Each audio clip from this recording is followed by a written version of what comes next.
Good morning, sir. Good morning, classmates. We are the group 7 and we are about to present the chapter 7, which is Continuing Professional Development, or the CPD, the lifeblood of the teaching profession. This chapter is devoted to a discussion of continuing professional development. It traces the history of CPD for professional teachers in the Philippines and also discusses its philosophical basis, which with the aim of instilling in teachers the genuine desire of CPD. So, what is the CPD, or the Continuing Professional Development? CPD is the term used to describe the learning activities professionals engage in to develop and enhance their abilities. It is also a learning to earn or maintain professional credentials such as academic degrees, to formal coursework, attending conferences, and informal learning opportunities situated in practice. CPD, ito yung mga conferences na inaatenda ng mga professionals to have their credentials, which is matatakal ng ibang reporters sa mga susunod na part nitong report. So, itong CPD, siguro naririnig nyo na rin to sa mga teachers, which is yung mga CPD units na kinukuha nila para ma-maintain or para magkaroon sila ng promotion. Ito yung mga nakukuha nila sa mga schooling or sa mga subjects na kinukuha nila, learning outcomes. This chapter explain why CPD is necessary for professional teachers. So, dito sa chapter na to is ipapakita nito or ipapaliwanag niya kung bakit yung continuing professional development, or CPD, ay necessary para sa mga professional teachers. Nasabi ko kanina na kailangan lahat ng professionals ay kumuha ng CPD unit para magpatuloy sa kanilang mga trabaho. Second one is discuss pertinent provisions of the CPD Act of 2016 and other related legal documents. So, yung CPD, meron din siyang mga batas na kailangang sundin. Merong mga professional or mga trabaho na merong required na CPD units or mga kailangan nilang kunin. Papakita rin dito sa chapter na to kung ano ba yung mga provisions ng CPD Act of 2016. And third one is commit to continuing professional development. So, yun nga. Yung continuing professional development is process siya. Hindi siya natatapos. Kasi, ang CPD is para siyang development ng teachers. Kasi once na nag-graduate yung teachers sa college, yung kaalaman niya is hindi pa ganun kasapat, which means kailangan pa niya ng mga pag-aaral para mas madagdagan yung mga learnings niya para mas matuto yung mga estudyante sa kanya. The professional license for teaching obtained after passing licensure examination for teachers, or LET, simply tell us that the professional teacher possesses the minimum competencies expected of professional teachers. Hence, every professional teacher is expected to continue developing after obtaining his or her professional license. This is one big demand for a professional teacher. Upon graduating, so mag-take yung teacher ng LET, or the licensure examination for teachers, na nagsasabi na andun na yung knowledge nyo, kasi hindi ka naman papasa ng LET kung hindi ka knowledgeable or you don't have the knowledge to pass the exam. So, expected naman na magiging professional teacher ka if you have the knowledge. Pero, yun nga, lahat ng teacher is expected na mag-grow, develop para sa kanyang professional license. So, kailangan yun ng teacher para sa sarili niya at para rin sa mga estudyante niya. The Code of Professional Conduct for Public School Teachers cited in Section 7 of Republic Act 4670 states, responsibility is something expected of a professional teacher. The work of the teacher in the development and guidance of the young is a tremendous responsibility for which he is accountable to God, to his country, and to posterity. It is a trust of which every teacher should strive to be worthy. So, nakasaad sa Section 7, Republic Act 4670 that expected sa mga teachers yung responsibility to teach. So, akma dito yung CPD kasi kaya merong CPD para hindi magkamali yung teacher sa mga turo niya, hindi ma-misguide yung mga estudyante sa mga kanyang tinuturo. Kasi once na nagturo ka, kahit mag-isa mong teacher, for example, nagturo ako sa isang classroom and yung tinuro ko is mali. So, pagka dating nila dun sa isa pang level, for example, grade 1 teacher ako, then nagturo ako, tapos naging grade 2 yung mga tinuruan ko, tapos mali yung mga informations na binigay ko sa kanila. So, mamimisguide sila. Magkakaroon ng confusion. Kaya, merong CPD kasi kailangan ng development sa teacher na yung mga knowledge is dapat updated. In fact, all of professional teachers owe it themselves and to the clientele. They serve to go through CPD. When a teacher commits a mistake, he or she multiplies that mistake. A professional, therefore, cannot afford to commit a mistake. A professional needs to go through CPD. So, yun sabi ko nga kanina, dun sa last slide, hindi hindi dapat nagkakamali ang isang professional. Kaya nga merong CPD para ma-develop yung skills, to hone her skills, to develop her skills.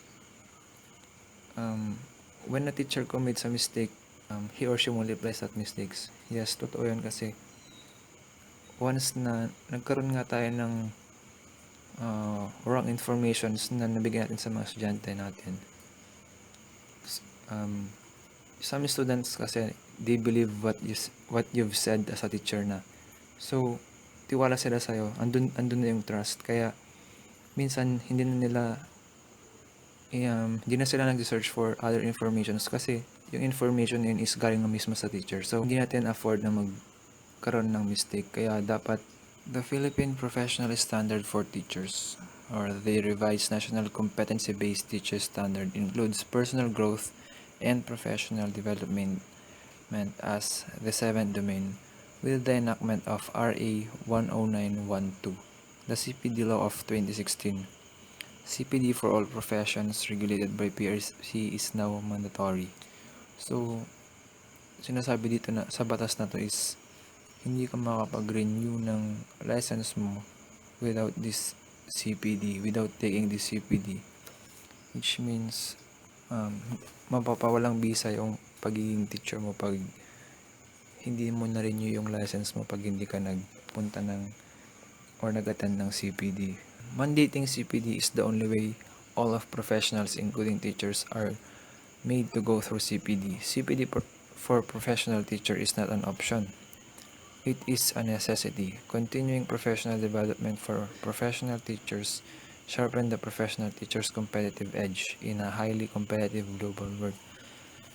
So, ginawang mandatory ang CPD para ma-enhance yung mga professionals for their work to become competitive in other countries because as we all know, Philippines is a developing country. So we need to improve ourselves, upgrade ourselves to make the Philippines developing country to a developed country. So, sinasabi din dito na for professional teachers, it is not an option, it is a necessity. So, napakalaking tulong kasi ng mga teachers sa paglago ng ekonomiya. So, philosophical basis of CPD. Growth is an evidence of life. This implies that anything that is alive grows or anything that grows is alive. So a teacher who is alive grows physically, psychologically, mentally, socially, emotionally, and spiritually. If he or she doesn't grow, it means he or she is no longer alive. So growth is evidence of existence. It's because you can't be alive if you don't expand.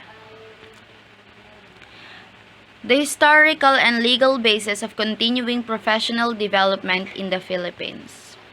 Even before the enactment of this CPD Act of 2016, CPD was already alluded in the 1978 Philippine Constitution, no less than the Fundamentals Law of the Land Section 5, Paragraph 4 state, the state shall enhance the right of the teacher to professional advancement. So, Republic Act 10912, otherwise known as the Continuing Professional Development or CPD Act of 2016, is an act which requires CPD as the mandatory requirement for the renewal of professional identification card. Other laws also cited continuing professional development as follows. Batas Pambansa 232, the Education Act of 1982, Chapter 3, Duties and Obligations, Section 16, 4 state as one teacher's obligation to assume the responsibility to maintain and sustain his professional growth and advancement. RA 9155, an act instituting a framework of governance for basic education, establishing authority and accountability, renaming the Department of Education, Culture and Sports as the Department of Education and for other purposes, was enacted on August 11, 2001. In the enumeration of duties and function of the Secretary of Education, Section 7A, to it. In addition to his or her powers under existing laws, the Secretary of Education shall have authority, accountability, and responsibility, among other things, for enhancing the employment status, professional competence, welfare, and working condition of all personnel of the department. Section 7 states, consistent with the national education policies, plans, and standards, the school heads shall have authority, accountability, and responsibility for encouraging staff development. So number 3, RA 7836, the Teacher Professionalization Act, also provided for mandatory continuing professional education, or what we call CPE, now referred to as Continuing Professional Development, CPD.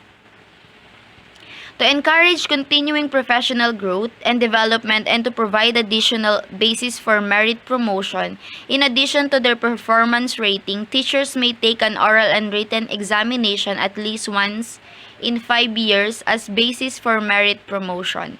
In taking this examination, no fee shall be required. Unfortunately, due to lack of funding, the merit examination has not been implemented up to writing time. The same RA 7836 states, unjustified or willful failure to attend seminars, workshop, conferences, and the like or the continuing education program prescribed by the Board and the Commission, Section 23, revocation of the Certificate of Registration, suspension from the practice of the teaching profession, and cancellation of temporary or special permit. The Board for Professional Teachers, or what we call BPT, also passed Resolution number 435177 to adopt the Code of Ethics for Professional Teachers pursuant to the provision of Paragraph E, Article 11 of RA 7836, otherwise known as the Philippine Teacher Professionalization Act of 1994. This Code of Ethics states, every teacher shall participate in the Continuing Professional Education, or CPE, program of the Professional Regulation Commission, and shall pursue such other studies as will improve his efficiency, enhance the prestige of his profession, and strengthen his competence, virtues, and productivity in order to be nationally nationally and internationally competitive. Section 3, Article 4. Executive Order Number 266, Institutionalization of the Continuing Professional Education (CPE) programs of the various professional regulatory boards or PRBS under the supervision of the Professional Regulation Commission or PRC. This was signed and issued by the Office of the President Fidel B. Ramos on July 25, 1995. The completion by professional license of the continuing professional education programs adopted by all boards is hereby imposed as mandatory requirement for the renewal of professional license. Section 1.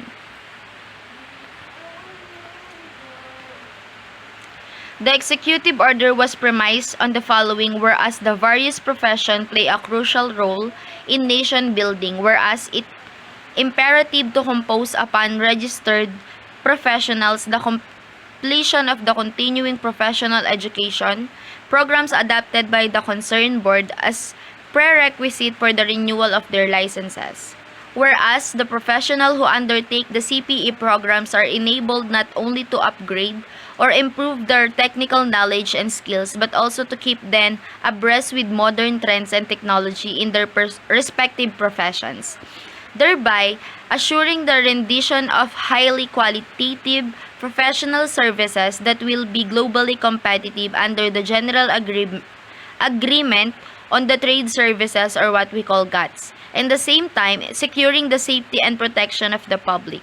Whereas the confidence and patronage of the public in a professional depend upon his competence and the quality of service rendered resulting from his acquisition of updated technical knowledge and skills. RA 1091 Continuing Professional Development Act of 2016. With the enacted of this law, CPD for all the 43 professions regulated by PRC, including the teaching profession, has become mandatory.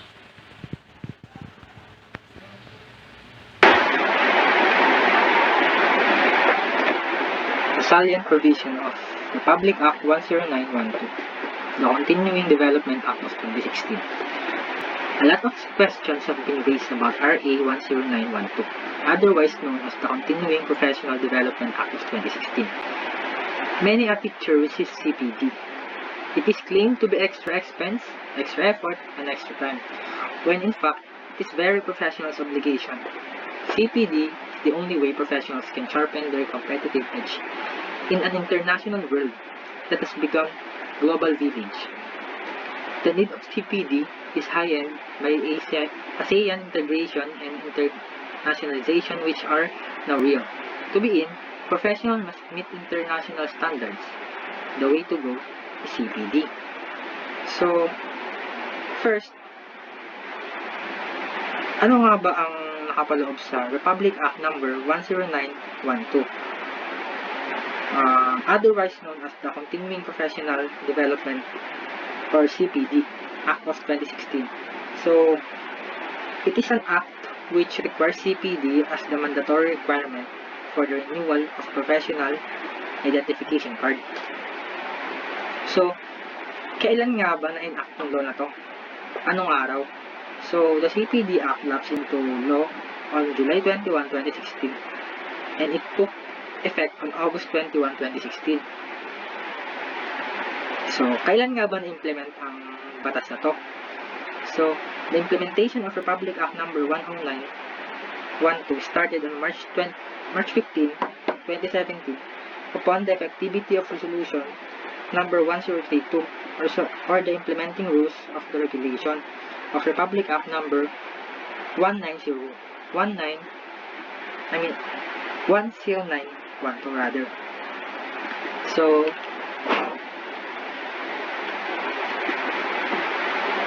next is the purposes of CPD for professionals are stated in Republic Act 10912, Article 1, which is the Declaration of Policy. So,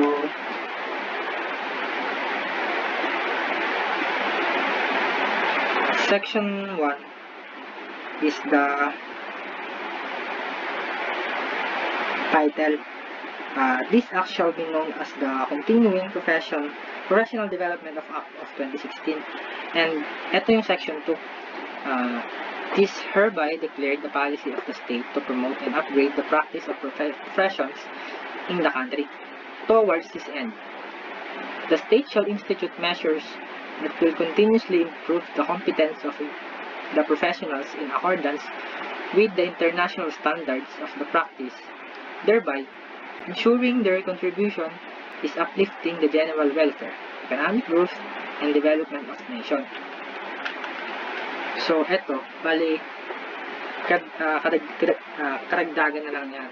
Sabi dito, the state policy on promoting and upgrading the practice of professions in the country and the institution of measures to continuously improve the competence of the professional in accordance with international standard and gives Filipinos professionals as a competitive edge in the ASEAN region and in the world.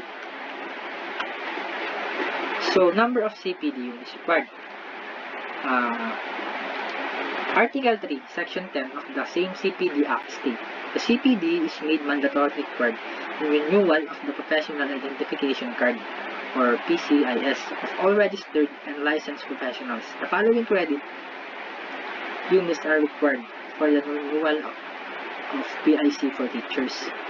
So, not to mention guys, lahat ng klase ng licensed professionals ay need mag-renew. And dahil sa CPD, naging mandatory yun, yung sa renewal nila. Dahil sa batas ng CPD, naging mandatory pag-renew ng license nila. And last is number of CPD units required. So, dito naman,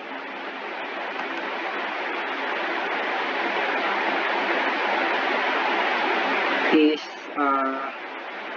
ito yung PIC nakalagay sa table is yung PIC renewal period is from July to December 2017, and the number of credits units required naman is 15 credit unit noong last 2017 yan, pero this January to December 2018 naman is 30 credit units ang required.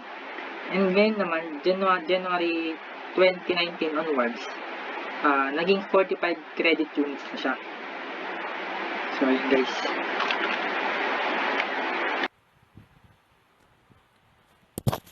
Ways by which professional teachers can earn credit units. 1. Professional track. Professional track includes the training provided by CPD providers accredited by PRC. You can earn credit units as a participant to a training approved by the CPD, serve as resource speaker, and as facilitator. You earn much more if you are assigned by the CPD Council to monitor the conduct of an approved CPD program. 2. Academic track. Academic track refers to the completion of a master's degree, completion of candidacy to the doctorate program, completion of the doctorate program, completion of postdoctoral diploma, and being receipt of a professional chair grant and fellowship grant. Self-directed track. Self-directed track refers to the learning activities such as online training, local and international seminars, non-degree courses, institutions, company-sponsored training program, and the like, which did not undergo CPD accreditation but may be applied for an awarded CPD units by the respective CPD councils. Productive scholarship. Productive scholarship means that the professional teacher has developed program training module, curriculum guide, or any other resources material, or the professional teacher has written an article in the professional magazine or a technical research paper. And even better, if the technical paper is published in a referred peer-reviewed by professional journal. Continuing Professional Development Plan. A proof that a professional teacher has made CPD his way of life is his formulation of a CPD plan which he religiously follows whether monitored or not monitored by his superiors, because he monitored himself. Developing a personal CPD plan helps teacher leaders develop purposively. It is not enough to have a good intention to do CPD. It is the best that good intention should be made concrete in a simple and doable plan. Every professional who has sincere intent to grow professionally must have annual personal CPD plan.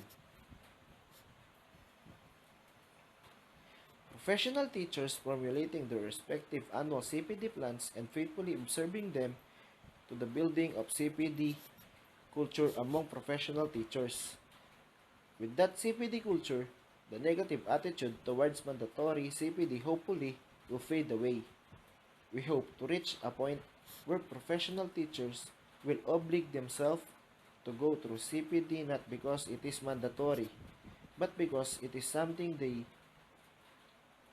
owe to themselves as a professional and to the public they serve. This is professionalism.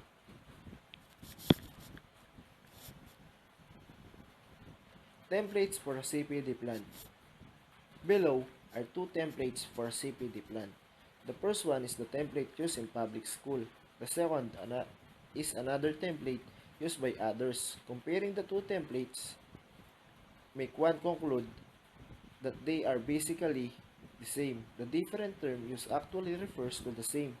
Take note of the sample question. They are basically the same things. Which template to use? It's up to you. For those interested to be, DepEd it may good to use IPPD format. Templates for a CPD plan.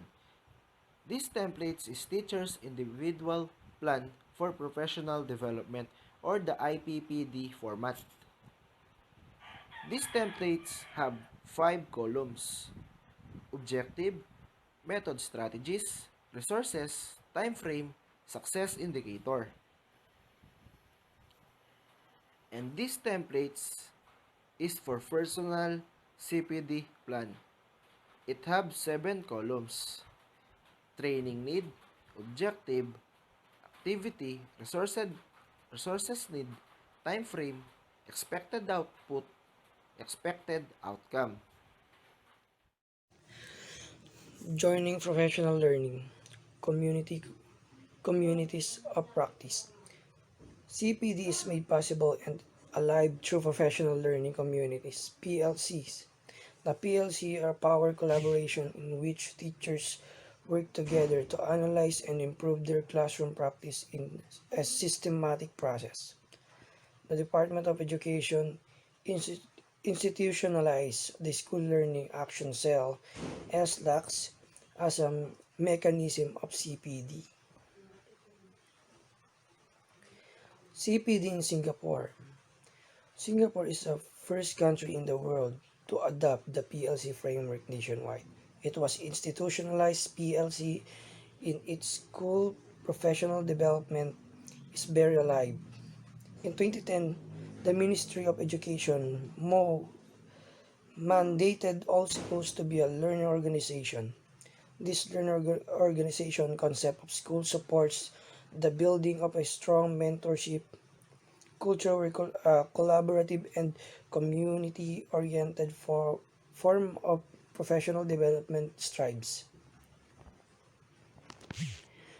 CPD in Singapore continuation. Every teacher is entitled to 100 per hour year of optional training, which everyone makes use of. School are encouraged to provide at least 1 hour of curricular time per week for teacher to actively engage in school-based professional development PD initiatives. These PLC are led by the school leaders who provide teachers with structure and resources to engage in a variety of inquiry-based PD practices. CPD in Singapore. For PD, Singapore has one teacher's researcher networks, lesson study, and other forms of learning circle. In the teacher research networks, the faculty researcher form NEIE senior specialist from MOE and teacher researcher, including those with higher formal training in research, who are called research activists, serve as a mentor to teacher to conduct action paper. CPD in Singapore, the overall goal of these learning communities is to provide teachers with resources to engage in action research, which is usually a form of classroom-based investigation where teachers discuss and reflect upon pedagogical problems and find their own solution to improve teaching and learnings.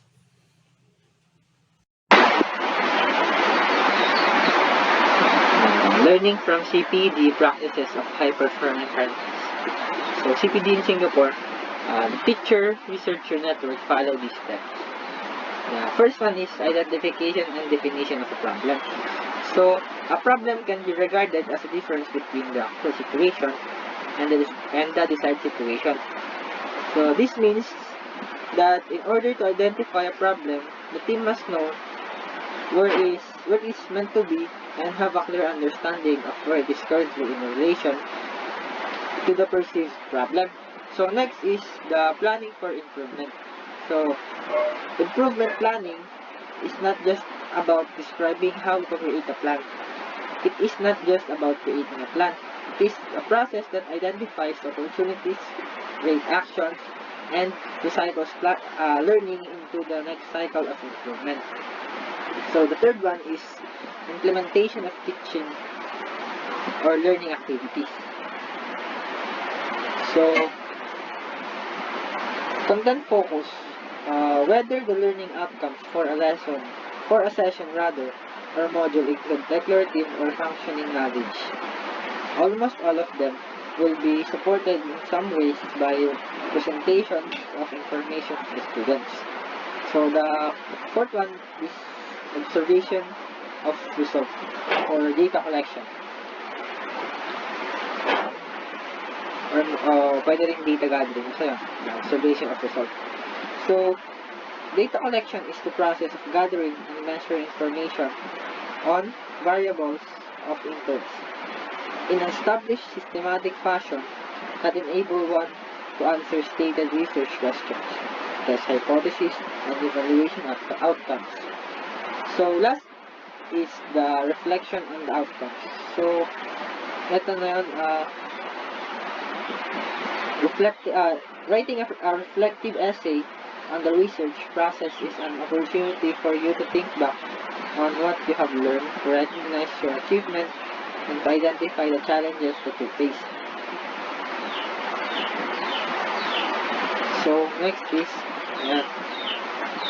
at the completion of the research, participants write a group reflective journal to summarize the procedures, findings, conclusions, and implication of the study.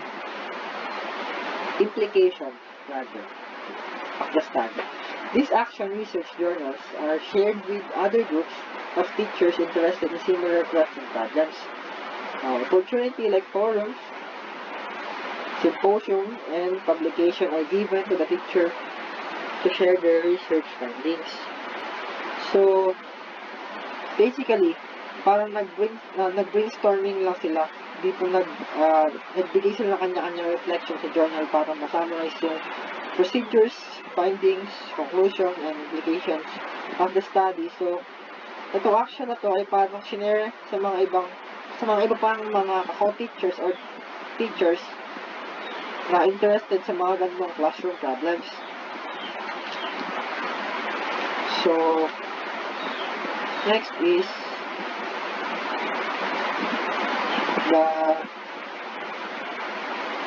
ito pala, CPD in Singapore. Another effective strategy for PD in Singapore is the lesson study. Adapted from Japan. The overall goal of lesson study is to foster collaboration, inquiry, and data-driven, pedagogical reflection among teachers. The four cycles phases is shown in the next slide. So, ano nga ba ang lesson study? Lesson study is a form of classroom inquiry in which several teachers collaboratively plan, teach, observe, revise, and share the result of a single class lesson. Teachers work through the steps listed below.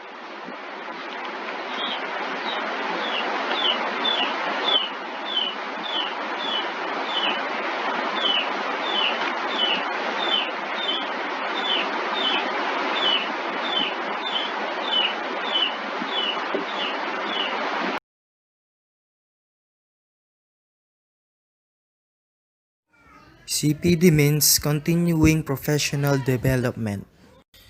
First, CPD in Singapore. Study base. Teachers analyze the curriculum to be taught and formulate long-term teaching and learning goals. Study phase. Ang unang yugto ng pag-aaral ay nangahulugang susuriin ng guro kung anong curriculum ang dapat ituro sa mga bata at gagawa ng mga layunin sa pag-aaral sa loob ng curriculum na iyon. Susuriin ng guro kung ano ang mga bagay na dapat makamit, pati na rin mapasa kung gaano katagal siya magturo ng aralin batay sa pag-aaral ng mag-aaral. Pangalawa, planning phase. Teachers select lesson from research, predict student thinking and difficulties, and plan implementation of a specific lesson for data collection. Ang yugto ng pagpaplano. Sa yugtong ito, ang guro ay gagawa ng mga plano na kanyang pinag-aaralan. Magpaplano ang guro kung ano ang naaangkop na aralin batay sa antas ng mag-aaral. Magpaplano ng isang layunin na dapat makamit sa buong taon. Halimbawa, sa asignaturang math, isang guro sa elementarya nagagawa siya ng isang aralin na batay sa antas ng kahirapan at pag-unawa ng isang nag-aaral. Sa elementarya, pati na rin ang plano ng isang diskarte sa kung paano maihatid ng guro ang aralin. Ikatlo, analysis phase. Teachers observe and discuss the classroom evidence collected, example, video, student, or written report. Pagtatasa ng yugto. Sa bahaging ito, ang guro ay magsisimulang gumawa ng isang paglipat. Gagamitin ng guro ang lahat ng data na kanyang pinaplano at kokolekta. Sa yugtong ito, magaganap ngayon ang paghahatid ng aralin, gayon din ang guro ay gagawa ng pagmamasid sa kung paano maabutan ng mag-aaral ang mga aralin na pinaplano ng guro.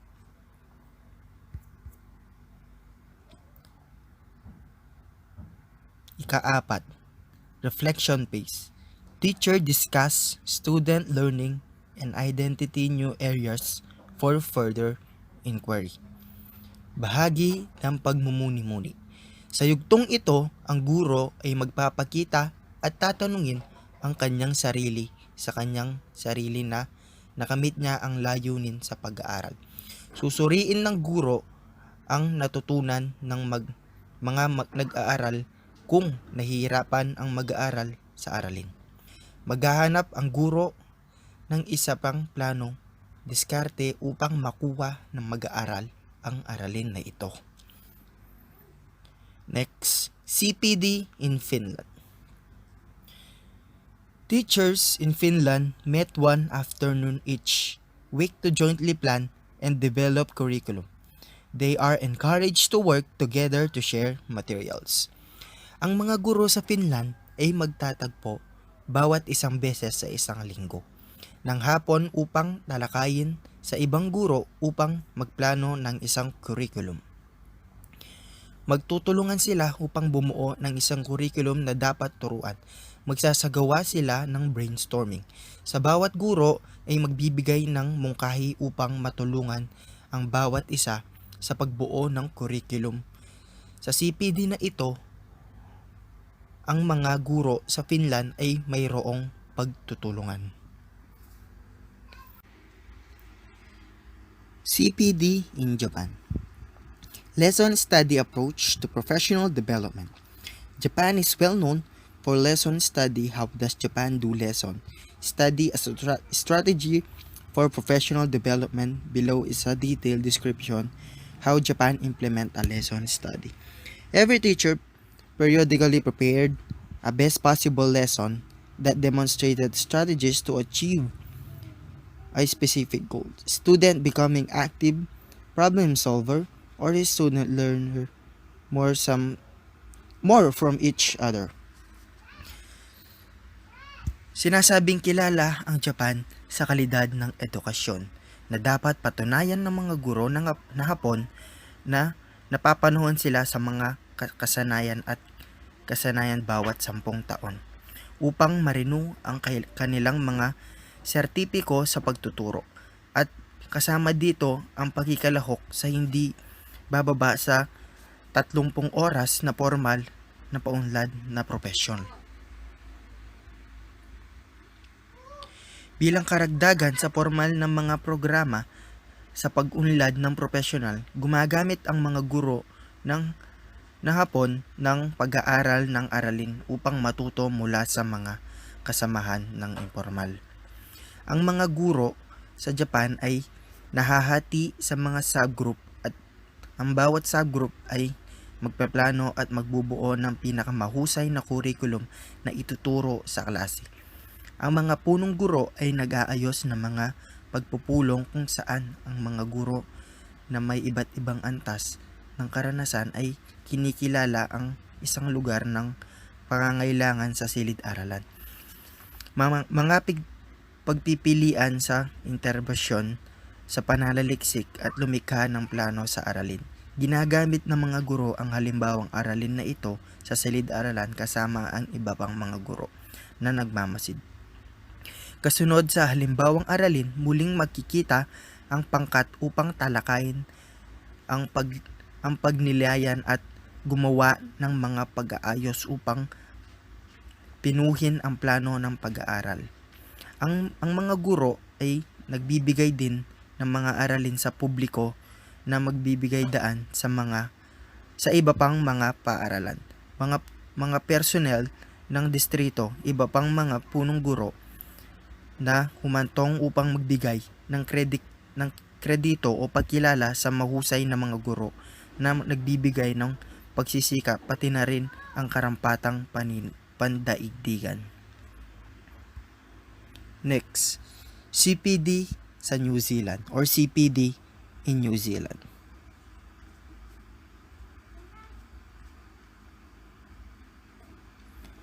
In New Zealand, the Ministry of Education gave funds for 20% release time for new teacher and 10% release time for second year teacher. Ministry of Education to observe other teachers, attend professional development activities, courses, and work on curriculum. Mentor teachers, deliberately spend time to observe and confer with beginning teacher. Sa New Zealand, ang bagong guro ay bibigyan ng 20% na pondo at ang guro ng second year ay bibigyan ng 105%. Ang Ministry ng Edukasyon ay inoobserbahan ang mga guro dumalo sa professional na seminar na makakatulong na paunlarin ang kanilang pag-aaral sa pagtuturo. Ang mga guro ng mentor ay tumutulong sa simula ng guro sa pamamagitan ng pagmamasid at pagbibigay ng mungkahi sa kung paano mapabuti ang kanilang kasanayan sa pagtuturo. Sa CPD na ito, ang kanilang Ministry ng Edukasyon ay tumutulong sa kanilang mga guro na magpabuti ang higit pa, at sa gayon ay maging may kakayahang pandaigdigan.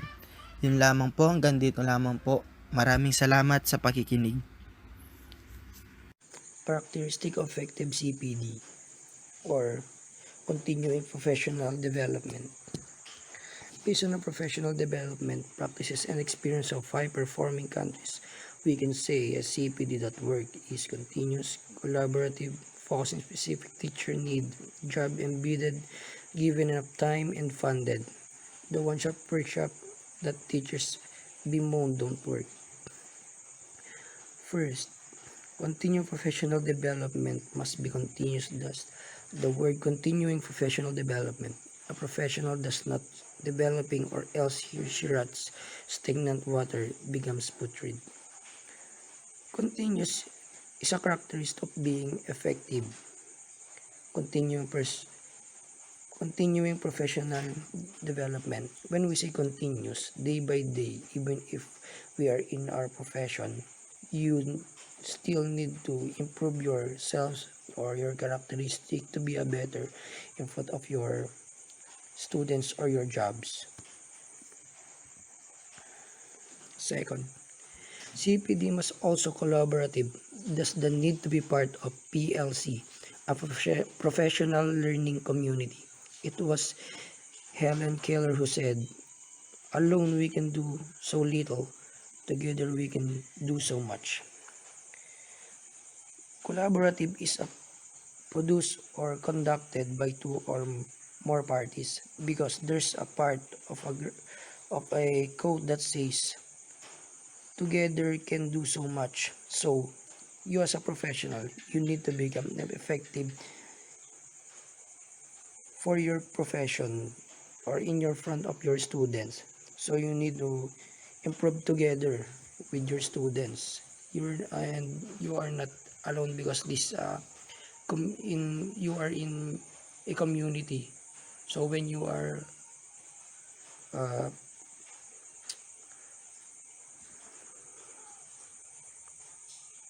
because when you are improving, uh, also your students may improve too. And third, CPD must focus on a specific teacher need. Its response to a need and so highly relevant to the teacher. Is CPD that is prescribed by a higher officials does not necessarily respond to a teacher's need. Because when you are in a profession, the officials not authorized to a teacher's needs. Because when you are in a field of being a professional, we need to become independent for our much improvement. And fourth, if CPD is hub embedded, it becomes even more relevant. The teacher has not to be removed from the workplace for CPD, so there is no work disruption. What is a teacher is trained on is exactly what she does. Means that learnings occur during the workday and thus linked to go set for students. Learning that is grounded in the daily work of the teacher, it is characterized as doing and encouraged by the teacher to actively engage and effective on their practices. And if quality CPD demands adequate time. What is a 10 to 20 hours removed from the contact time with learners? Quality time spent for CPD ultimately rebounds to improve teaching for benefits of learners. When you are in a educator, when you are educator, you need to be satisfactory or acceptable in your learners. A quality time of teacher is no need to have a very long time. It is because not healthy. So you need to be the best or do your full effort when you are in the, even if you're in a short time of teaching, you need to become effective. And last, CPD with support funds is definitely better than one without. And this is our topic, Group 7, Chapter 7, Continuing Professional Development, the lifeblood of the teacher profession.